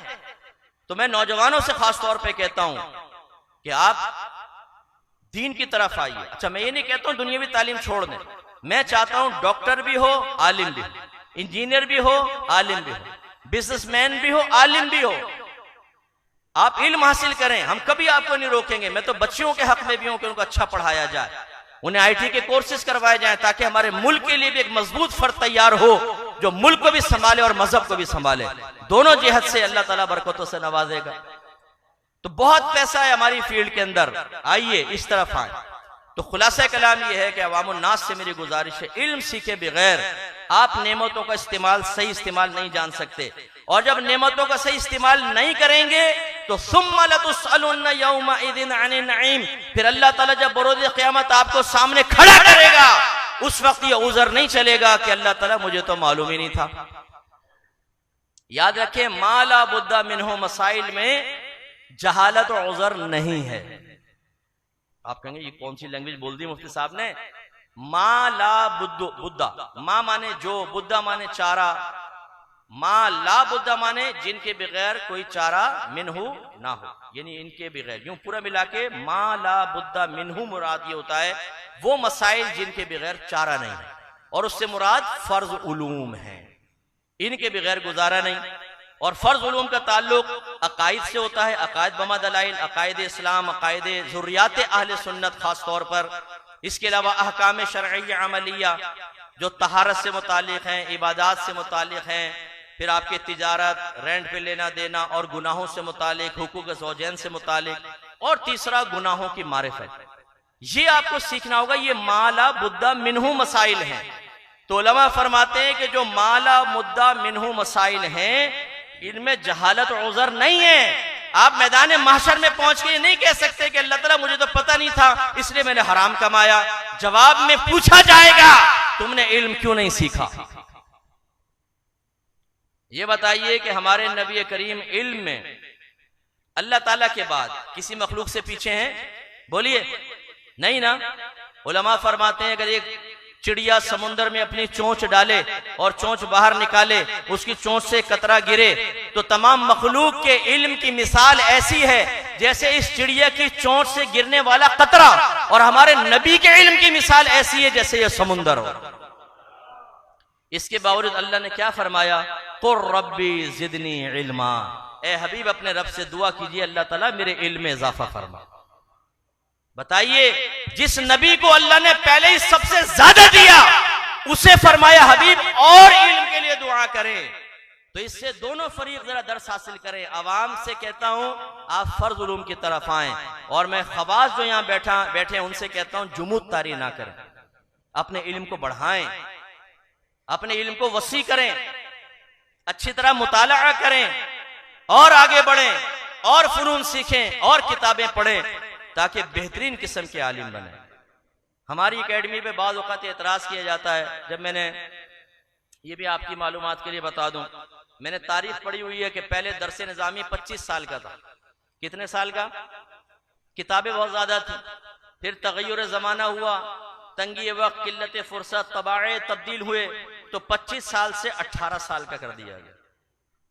फिर और हम जैसे पैदा हुए तो 18 साल से 12 साल कर दिया गया। फिर और पैदा हुए तो 12 साल से 8 साल कर दिया गया। 25 से 8 साल। फकीर ने खता यह की कि इसने 8 से 5 साल कर दिया। इतना हंगामा 25 से 8 साल पर नहीं हुआ जितना 8 साल से 5 साल करने पर हो गया। जिसके पास जाए बच्चों को बेड़ा गर्क कर रहे हैं, बच्चों को बेड़ा गर्क कर रहे हैं। भाई मैं दायरे अदब में गुजारिश करता हूं, अगर आप ये समझते हैं कि हम कम वक्त में पढ़ा के बच्चों का बेड़ा गर्क कर रहे हैं तो एक पॉजिटिव डिबेट रख लेते हैं ना। सबसे बेहतरीन चीज ये है, गुफ्तगू करते हैं बैठ कर। ना मेरे गर्दन में सरिया है, ना मैं अपने आप को अक्ल कुल समझता हूं। और ये मैं आपको बता दूं, मैंने जो कुछ किया पहले अपने बड़ों से मशवरा किया, अपने असातिज़ा से। सोच पहले मेरे जहन में थी, मैंने उस सोच की तौसीक अपने अकाबरीन की तायद से हासिल करने के बाद फिर हमने 5 साल का कर दिया। दावत इस्लामी ने भी 5 साल का कर दिया था। उन्हें भी ये बात समझ में आई कि बिल्कुल सही है, ये तो अब बोर्ड बना है तो मजबूरन फिर 8 साल का किया है बोर्ड की वजह से, वरना वो इस पे बिल्कुल समझ गए थे कि मुफ्ती साहब का फैसला बिल्कुल दुरुस्त है, 5 साल में बेहतरीन आलिम बन सकता है। इसके बावजूद अगर आप ये समझते हैं कि हम बच्चों का बेड़ा गर्क कर रहे हैं, आइए मैं अरेंजमेंट करता हूं, आपको खाना भी खिलाऊंगा, बोतलें पिलाऊंगा, गर्म दूध पत्ती चाय पिलाऊंगा, पान भी खिला दूंगा, जिस किस्म का आप कहेंगे। बैठ के डिबेट करते हैं, आप अपने दलाइल दीजिए, मैं अपने दलाइल देता हूं कि 5 साल में जो हमने दरस निज़ामी किया है वो किस तरह किया, किन किताबों को निकाला है, अपने पढ़ाने का अंदाज कैसा हमने कर लिया है। फिर आप अपने दलाइल दीजिए, देखते हैं किसी नतीजे तक पहुंच जाएंगे इंशाअल्लाह। जब तक आप हमसे मिलकर बात नहीं करेंगे ना, आपके जहन में गलत फहमियां पैदा होती रहेंगी। मेरे किसी भी कौल के बारे में, किसी भी फेल के बारे में आप मेरे साथ एक सिटिंग कर ले। मैंने तो ये देखा, हजरत शाह तुराबुल कादरी साहब रहमतुल्लाह अलैह, आप इससे मुतमईन नहीं थे कि हमने 5 साल का ये किया। फिर वो एक शादी में मुझे मिल गए, लड़कों ने कहा कि हजरत बैठे हुए हैं, अगर बात कर लें तो। मैंने कहा ठीक है, मैं पहुंच गया, मैंने सलाम किया, हाथ चूमे। फिर मैंने कहा हुजूर अगर इजाजत देते हो मैं अर्ज करूं। पर मैं हाँ कहें। मैंने कहा सुना है कि आप मुतमईन नहीं है हमारे 5 साल तर्ज तालीम से। फरमाया कि हाँ, हम अमजदिया के अंदर 8 साल में 10 साल में आलिम नहीं बना पा रहे सही तरीके, तुम 5 साल में कैसे बना लोगे भाई। तो मैंने कहा गुजारिश अर्ज करने दें तो मैं कुछ कहूँ। कहा कि हाँ बताएं। फिर मैंने जब पूरा बताया, आप यकीन कीजिए उनके अल्फाज ये थे कि जिस तरीके से आप कह रहे हैं अगर वाकई पढ़ाया जाए और जिस किस्म के स्टूडेंट्स आप कह रहे हैं अगर वो सामने बैठे हों तो बिल्कुल ठीक है। और फिर शाह साहब हमारी एकेडमी की तकरीर में आए हैं और आपने भरपूर हमारी तायद की यादगार तकरीर मौजूद है, चाहें तो वो ले लीजिएगा। उन्होंने तो बल्कि साबित किया कि बाज़ दारुल उलूम के बच्चे देगों पे देगे चढ़ कर जाते हैं और पढ़ते नहीं है, और आपके 5 साल के अंदर बच्चा बेहतरीन आलिम बनता है, बेहतरीन पढ़ता है वो। तो खुलासा कलाम ये है कि ये आप मत सोचिएगा जी 5 साल में कैसे आलिम बनाएंगे। अब अपनी गाड़ी लेकर जाएं एक मैकेनिक के पास, कितने दिन में ठीक हो जाएगी? 15 दिन लगेंगे। दूसरे के पास लेके जाएं, कितने दिन में ठीक हो जाएगी? वो कहेगा भाई 3 दिन में, 15 दिन खामखा पैसे बना रहा है तो उससे 3 दिन में काम कर दूंगा। किसको देंगे? एक वकील के पास गए, भाई केस लड़ना है, कितने अरसे में केस सॉल्व होगा? उसने कहा कि भाई आजकल जो चल रहा है ना अदालत के अंदर, कम से कम 10 साल तो सोच कर आओ। दूसरे के पास गए, उसने कहा फिक्र मत करो, 1 साल में केस यूं खत्म करवा दूंगा। किससे केस लड़वाएंगे? एक डॉक्टर के पास गए, हुजूर कब तक दवा खानी है? उसने कहा 6 महीने तक कम से कम दवा खानी पड़ेगी। दूसरे के पास गए, उसने कहा, किसने कहा 6 महीने?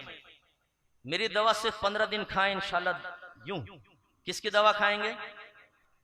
ये लोग बेड़ा गर्क नहीं कर रहे, बेड़ा गर्क सिर्फ मुफ्ती साहब कर रहे हैं, हम कर रहे हैं। अरे भाई तो आके बैठो ना, गीबतें करना, चुगलियां करना, बदगुमानियां पैदा करना, दूसरों को बदजन करना, ये कौन सा नेकी का काम है? मुझे बताए।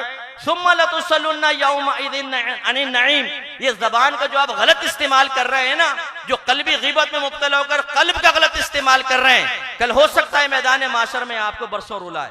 आप आइए बैठे, हम किसी गार में तो नहीं बैठे हुए ना, बैठते हैं डिबेट कर लेते हैं। जो बड़ी बड़ी किताबें पढ़ाते हैं, इलाहियात पढ़ा रहे हैं, आप मंतिक की बड़ी बड़ी किताबें पढ़ा रहे हैं, इधर बहुत सारे उलमा बैठे हैं। मैं आपसे पूछता हूं, ये बताएं कितने तालिब इल्म ऐसे हैं कि पूरी मंतिक की बड़ी बड़ी किताबें पढ़ने के बाद उनके आभास को यहां रखने में कामयाब हो जाते हैं? मैंने आम दारुल में पढ़ा है, मैं जामे निजामिया का फारिग शुदा हूं ना। मेरे असातिज़ा बड़े बड़े उस्ताद मोहतरम थे हमारी जो क्लास थी पूरी, मैं जानता हूं ना उसको, वो सुनते थे यूं निकल जाता था ऊपर से।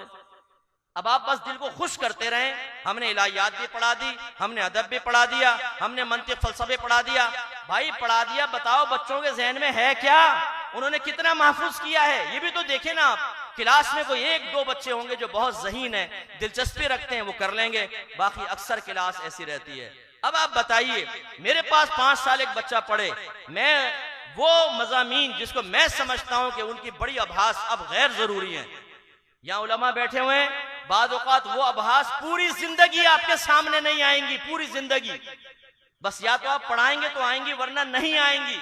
हत्ता कि मैं अक्सर समझाता हूं, आप अजवफ पढ़ते हैं, सर्फ के अंदर अजवफ के कानून 16, 17, 18 कानून पढ़ते हैं, लेकिन इस्तेमाल कितने होंगे? 2 या 3 पूरी जिंदगी। बाज तो आपने कवानीन ऐसे पढ़े होंगे पूरी जिंदगी उनका सीगा आपके सामने नहीं आएगा, मैं गारंटी देता हूं। हमने चीज को डीपली समझा है, हम लकीर के फकीर नहीं बनेंगे। हमने ये देखा कि शहर के नौजवान को अगर आपको एकेडमी तक लाना है, इदारे तक लाना है, इस पढ़े लिखे नौजवान को तैयार करके एक मुआशरे में बड़े इनकलाब की बुनियाद रखनी है, तो आपको अपने सिलेबस पर नजरसानी करनी होगी। ये नहीं चल सकता कि आप एक शहरी बच्चा जो जॉब भी कर रहा उसको बिठा के कहें दरबे दरबे दरबे गर्दान याद कर ली, लाओ ये 15 जो मसादिर इस पे चढ़ा के लेकर आओ, जाओ सरफे सगीर कबीर। वो सारा दिन अपने काम पे बैठा हो, दरब नफा का मदरूबन, नतीजा निकलेगा आखिर में फर्रा फिर फरारन फारुन फुर्रा फिर फरारन फदा का मफरूरुन, गया गायब। यही होगा नतीजा। कितने बच्चे ऐसे, एक बड़ी शख्सियत का बेटा मेरे पास आया, मैं नाम नहीं लेता हूं, वो कहने लगा 3 साल हो गए मैं दरसनामे शुरू करता हूं, मुश्किल लगता है छोड़ देता हूं। कभी उस्ताद ही मेरे हाथ चूम के अपनी गद्दियां दे रहा होता है बैठने के लिए, तो मैं नहीं पढ़ पाता हूं। अब मैं आपके पास आया, आप पढ़ा दें। मैंने कहा बेटा पढ़ा तो दूंगा, लेकिन ये समझ लो कि शहजादा साहब बनकर आए ना, साहबजादा साहब, तो फिर यहां वो नहीं चलेगी साहबजादा गिरी। तालिब इल्म की हैसियत से आओगे, वक्त पर आना होगा, नागे करोगे, सबक याद नहीं करोगे, कमरे से बाहर निकाल दूंगा, खड़ा कर दूंगा बाहर सब तालिब इल्मों के सामने। पढ़ना है तो आओ, वरना जाओ। पहले तो सोचा उसने कि यार ये तो बड़ा खतरनाक सूरत हाल है, ये किस हर दिमाग से पाला पड़ गया, लेकिन उसने सोचा भाई इसमें फायदा है, कहने ठीक है मैं पढ़ूंगा। माशाल्लाह पढ़ना शुरू किया। आप यकीन कीजिए 3 महीने मेरे पास पढ़ा। उसने कहा मुफ्ती साहब 3 महीने में मैंने इतना सीख लिया है जो 3 साल में भी नहीं सीख सका। आप हमारा टीचिंग मेथड देखें, आप हमारा समझाने का अंदाज देखें, इसमें बहुत फर्क होता है, जमीन आसमान का फर्क। अगर आपको समझ नहीं हो तो यूं समझ लें, आप मेरा प्रोग्राम अहकाम शरीयत देखें, मैं फिक़ही मसाइल समझा रहा हूं ना, अगर पब्लिक को समझ में ना आए तो 18 साल से ये प्रोग्राम ना चल रहा हो, 19वां साल लग चुका है। मेरा नाम Guinness book of world record में आराम से आ सकता है, लेकिन मेरी कोई ख्वाहिश नहीं है कि मैं वहां तक रीच करूं और अपने आप को साबित करूं। कोई प्रोग्राम 18 साल तक पूरे वर्ल्ड में नहीं चला होगा, और वो भी दाढ़ी वाला, वो भी इमामे वाला, कोई खूबसूरत लड़की भी नहीं। 6 महीने खूबसूरत तरीन लड़की को बिठा दे, लोग कहेंगे हम बोर हो गए, नई को लेकर आओ। लेकिन दाढ़ी वाला ये लड़की नहीं, लड़का, और लड़का नहीं मर्द, और अब तो ढेर उम्र का, और 18 साल हो गए, 19वां साल चल रहा है, और फिक्र जैसा खुश्क तरीन मजमून, और समझा किसको रहा है? अवाम को। आप इसी से अंदाजा कर लें। अल्लाह ताला मुझे उज्बू खुद पसंदी से बचाए। और फिर आप देखें बहुत सारे उलमा टीवी पे काम कर रहे होते हैं, वो भी मसाइल बयान करते हैं, लेकिन वो समझ में बाद औक़ात नहीं आते, या तो उनकी फील्ड नहीं होती या बाद औक़ात समझाना नहीं आता। फर्क होता है, ये मैं आपको समझा रहा हूँ। उस्ताद में फर्क होता है, टीचिंग मेथड में फर्क होता है, सिलेबस के इंतिखाब में फर्क होता है। हम लोगों ने बहुत सोच समझ के सब चीजें मुज्तमे की हैं। और अभी तो इससे हटकर जो है ना एक शेर पढ़ते हैं, इब्तिदाए इश्क कहर होता है क्या, आगे आगे देखिए होता है क्या। अभी तो इब्तिदा है। अल्हम्दुलिल्लाह हमने अपनी बड़ी एकेडमी की जगह ले ली है। अल्लाह ने बड़ी इज्जत और खुददारी से मुझे ये जगह दिलवाई है, वरना सेठों के तलबे चाटता तो बहुत पहले मिल जाता। लेकिन फिर वही हो जाता। वो शेख सादी साहब रहमतुल्लाह ने लिखा है हिकायत, एक पीर साहब थे अपने मुरीदीन के साथ जा रहे थे, तो कुछ शाही कुत्ते थे जिनके घरों में गर्दनों में कीमती पट्टे और जंजीरें थी। तो जो आवारागर्द कुत्ते थे ना, उनको देख के भौंकने लगे। तो मुरीदीन ने कहा कि हुजूर ये आवारागर्द कुत्ते इनको देख के क्यों भौंक रहे हैं? तो हजरत ने समझाने के लिए फरमाया, इसलिए भौंक रहे हैं और कह रहे हैं कि अगर हमारी तरह रूखी सूखी पे गुजारा करते ना तो जंजीरों में ना जकड़े जाते। तो मैं बड़े अफसोस के साथ यह करता हूं कि बाज़ औक़ात हमारा अहले इल्म तबका, बाज़ औक़ात हमेशा नहीं, मेरे जितने उस्ताद हैं अल्लाह का करम है, मैंने बड़े खुददार देखे हैं। मुफ्ती अब्दुल करीम हजारी साहब, अब्दुल हकीम शरफ कादरी साहब, सिद्दीक हजारी साहब, मौलाना खादिम हुसैन साहब, गुल अहमद अतीकी साहब, ये बड़े बड़े असातिज़ा अपने ज़माने के, अपने बास तो हयात भी हैं। ये बेनियाज लोगों से हमने पढ़ा है, खुददारी है। ये नहीं है कि मैं मस्के लगाऊं और झूठ बोलूं, वरना जाली डब्बे पीरों के अगर मैं इस पे बैठ जाऊं ना स्टेज के ऊपर, तो अल्लाह ने अभी मुझे ऐसा दे दिया है, कुछ एक पब्लिक के अंदर मोहब्बत पैदा कर दी है कि मैं अगर किसी पीर की तारीफें करूं तो सकता है 150 मुरीद तो बढ़ ही जाएंगे और 5 लाख का लिफाफा फकीर की जेब में आराम से पहुंचेगा। और आपको पता है कि आजकल तो मारिफतें बढ़ रही हैं रोडों के ऊपर, हर गली के अंदर एक कुतुब और अब्दाल पैदा हो गया हजरत। आजकल तो हर एक को नत्तू पत्तू को खिलाफतें दी जा रही हैं, जिसको कुछ आता जाता नहीं है तब भी उसे खिलाफत दे देते हैं। तो एक दिन यहाँ बयान करूं, दूसरे दिन वहां, तीसरे दिन वहां, चौथे दिन वहां, तो करोड़ 2 करोड़ जमा करना तो फकीर के लिए कोई मसला ही नहीं है। आस्ताना ही खोल लूं, छू छू करता रहूं बैठकर। तो ये वो खवातीन जो आपकी जेबों पे अक्सर डाका मारती हैं, आपको पता भी नहीं होता, नोट गिन के रखा करें, गिन के निकाला करें। अब मेरी बात पे अमल करेंगे तो आपको बहुत सारे राज जाहिर हो जाएंगे। और बहनें पर्दे में रह के कह रही होंगी, मुफ्ती साहब अल्लाह तुम्हारा भला करे, क्या कर दिया, अच्छा खासा पप्पू के अब्बा को मैं लूट रही थी, अब हमने बता दिया पप्पू के अब्बा होशियार हो जाए। तो ये जो खवातीन है, ये इनके जेब से जितना मर्जी पैसा निकलवाओ बड़े हराम से। ये मैं सिर्फ समझाने के लिए आपको अर्ज कर रहा हूं, जरा होशियार रहिएगा। कोई आमिल बैठो तो भाई नाराज ना हो, हर आमिल ऐसा नहीं होता। लेकिन आपके घर की खवातीन बातों पर चुपके से पहुंच जाती हैं आमिलीन के पास और जाके भोलेपन में कहती हैं, देखें आमिल साहब किसी को पता ना चले, सास से छुप कर आई हूं, शोहर से छुप कर आई हूं। बस उसने तो अपने वीक पॉइंट दे दिया। जैसे ही होता है वो एक बटन दबाता है, अपने टेबल के नीचे रिकॉर्डिंग स्टार्ट हो जाती है। आप बेफिक्र रहें, हजारों लोग आते हैं, फकीर के सीने में राज जमा है। वो सीने से मुराद टेप रिकॉर्डर है। बयान करें आप, वो बयान करती, सारा रिकॉर्ड कर लिया।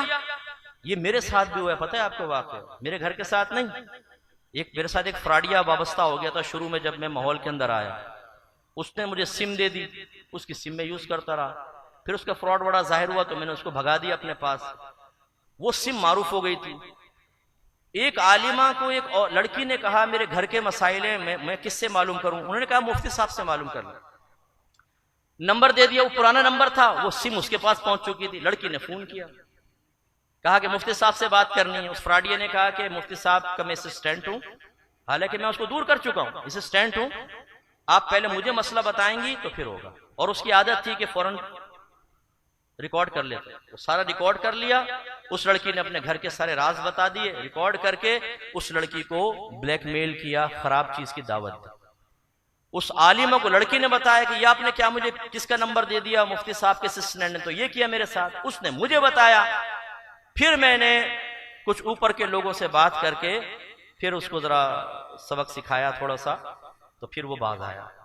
ये मैं आपको समझा रहा हूं, अपने घर की औरतों को रोकिए, इन जाली आमिलों के पास हरगिज ना जाने दें। ये पक्के फ्रॉडी होते हैं, ब्लैकमेल करेंगे।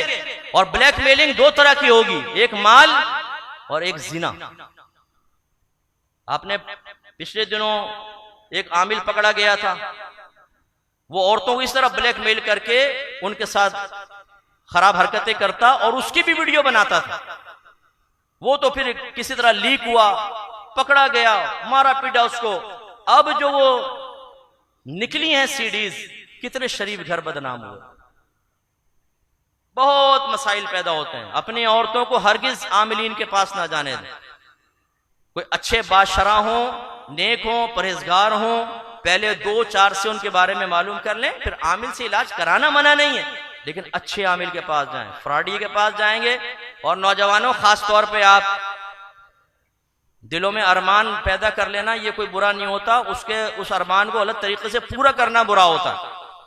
तो ये दीवारों पे लिखा होता है महबूब आपके कदमों में, तो पढ़ते ही ना नौजवान सोचते एकदम वो आ जाती है लैला यूं उड़ती हुई, जानू आप कहाँ हैं, यही हूं आ जाओ।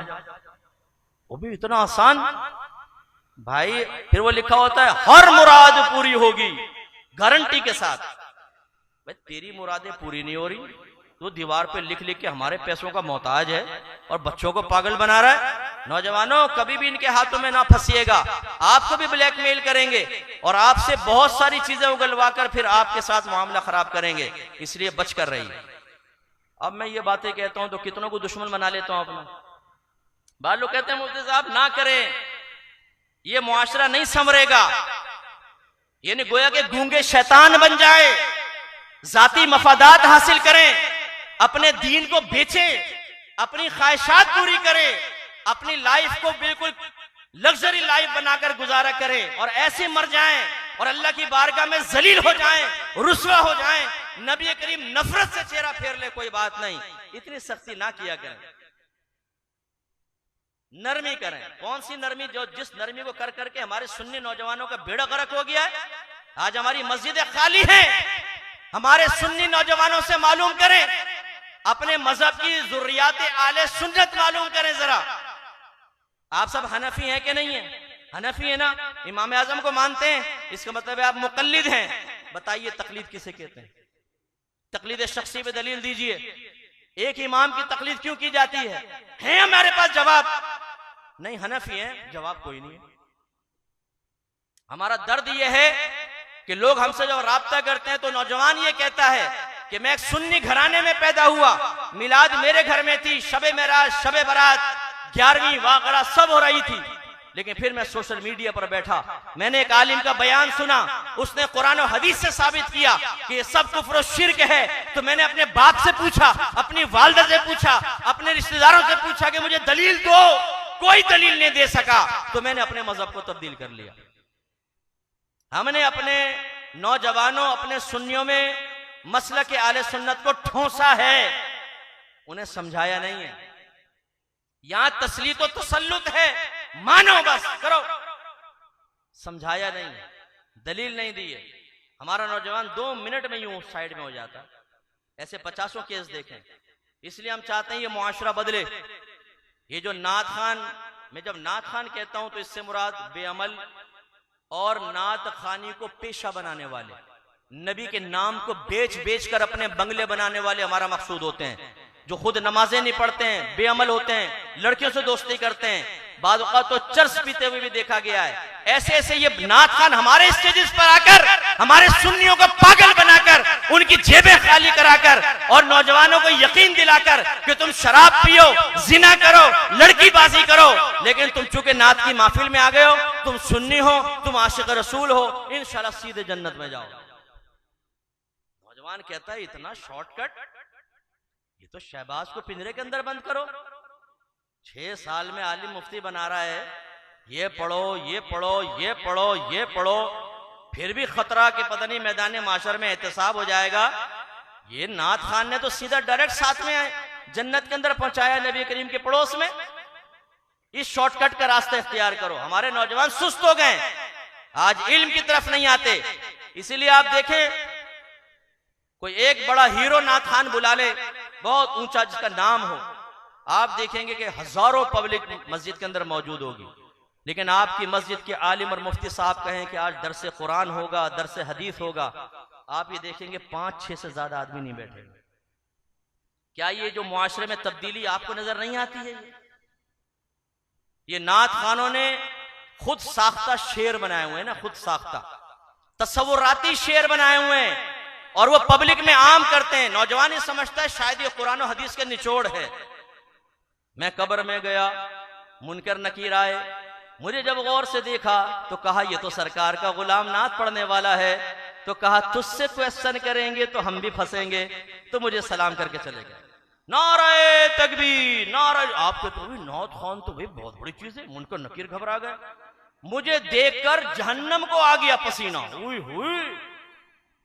जहन्नम को पसीना आ गया। मैदान माशर तो वो होगा कि अंबिया अलैहिमुस्सलाम नफ्सी नफ्सी कर रहे होंगे। ये शेर लिखकर या शेर पढ़कर कहता है मुझे देखकर जहन्नम को पसीना आ गया। अरे भाई, जब आप ये बयान करेंगे कि मैं सुन्नी हूं, हमें देख के तो जहन्नम को भी पसीना आएगा, कोई नौजवान नमाज पढ़ेगा, वो रोजा रखेगा, वो गुनाह से बचेगा? वो कहेगा मैं तो सुन्नी हूं, और वो सुन्नी तो सीधा जन्नत में जाएगा। मैदान माशर में नात खानों की शान देखने वाली होगी। एक तरफ से सरकार बुलाएंगे, दूसरी तरफ से सिद्दीक अकबर, एक तरफ उमर सीने से लगाएंगे, दूसरी तरफ अली, तीसरी तरफ उस्मान सीने से लगा के जाम पिलाएंगे। बोल दो सुभान अल्लाह।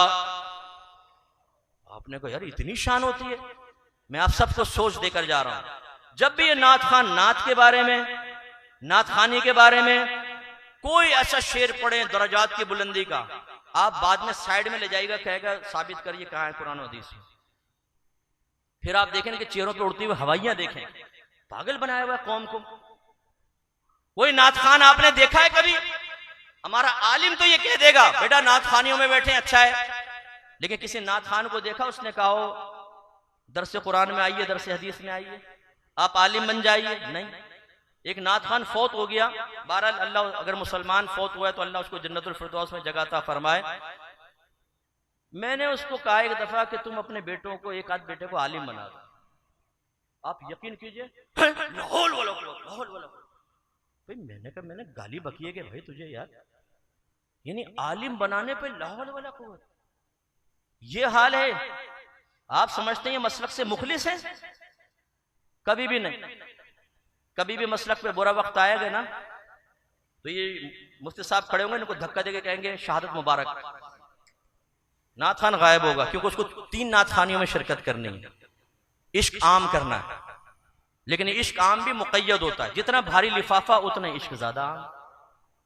एक शेर पढ़ेंगे, चौधरी साहब फड़क गए, अच्छा फर्ज कर लें इसको पटा लिया अपने साथ।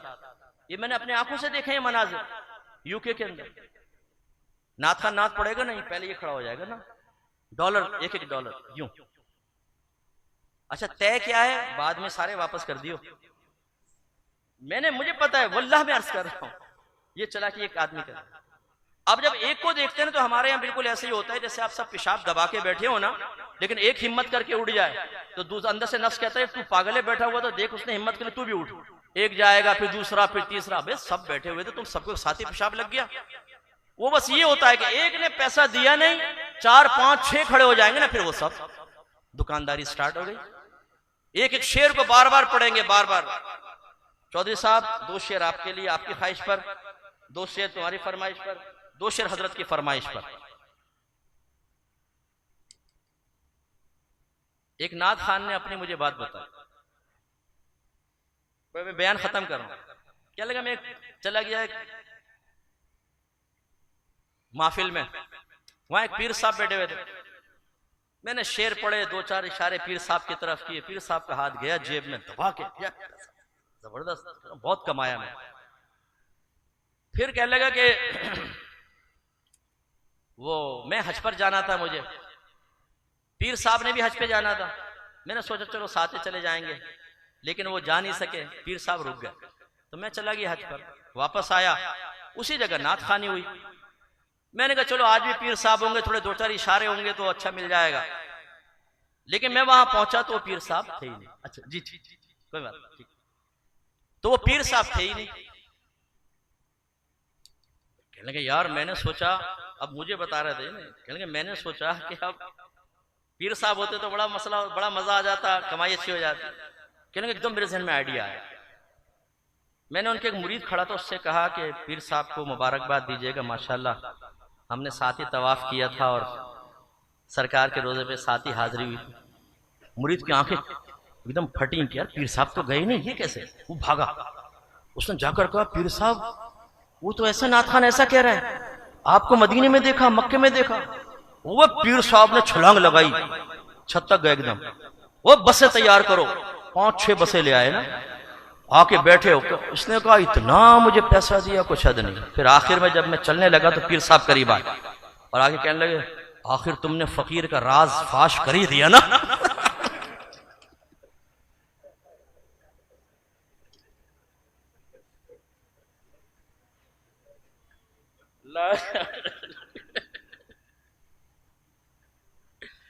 भाई नात खानो तुमसे हाथ जोड़ के माजरत, हर एक नात खाने ऐसा नहीं होता, लेकिन तुम में बहुत सारे ऐसे भी होते हैं।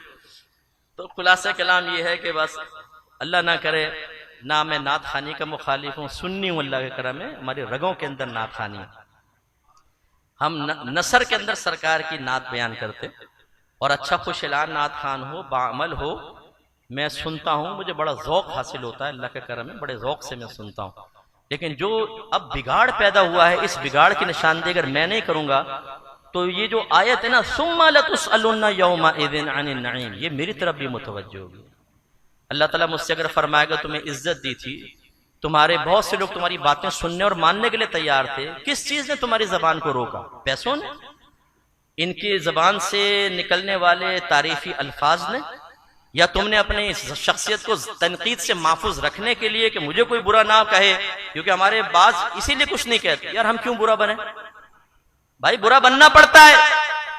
हर नबी दुनिया में तशरीफ लाए, उन्होंने इस बात की परवाह नहीं की कि कौम हमें क्या कहेगी, उन्होंने उस बात की परवाह की कि अल्लाह ताला का पैगाम पहुंचाना है और कैसे पहुंचाना है। इसलिए मैं अपने बच्चों से भी गुजारिश करता हूं, भी बस आखिर में, सुम्मा लतुसअलुन्ना यौमा इज़िन अनिन नईम, आपकी तरफ भी मुतवज्जे है, होशियार रहिए। अगर आपने ये जो आलिम होने की नेमत है, इल्म की नेमत है, इज्जत की नेमत है, अगर आपने इसका सही हक अदा नहीं किया तो हो सकता है मैदान माशर में अल्लाह ताला हमें खड़ा करे और हमसे हिसाब किताब ले। इसलिए जो मेरे बच्चों, जो आप फारिग हो रहे हैं, बेटा दोबारा इधर देखिए, जरा उधर को ना देख, दाढ़ी छोड़ दे, ये बार बार बातें करता है, कभी इधर उधर चला जाता है। तो मेरे बेटा आप लोगों को खास तौर पर, ठीक है, आप फारिग हुए, अब आपको बड़ी मेहनत करनी है, आपको उरूज पर जाना है, और ये सोच करके हमें इन चीजों का आखिरत में हिसाब किताब देना। अल्लाह ताला से दुआ है कि रब्बे करीम हमने जो कुछ सुना उस पर अमल पैरा होने की तौफीक अता फरमाए। व आखिरु दाअवाना अनिल हम्दुलिल्लाहि रब्बिल आलमीन।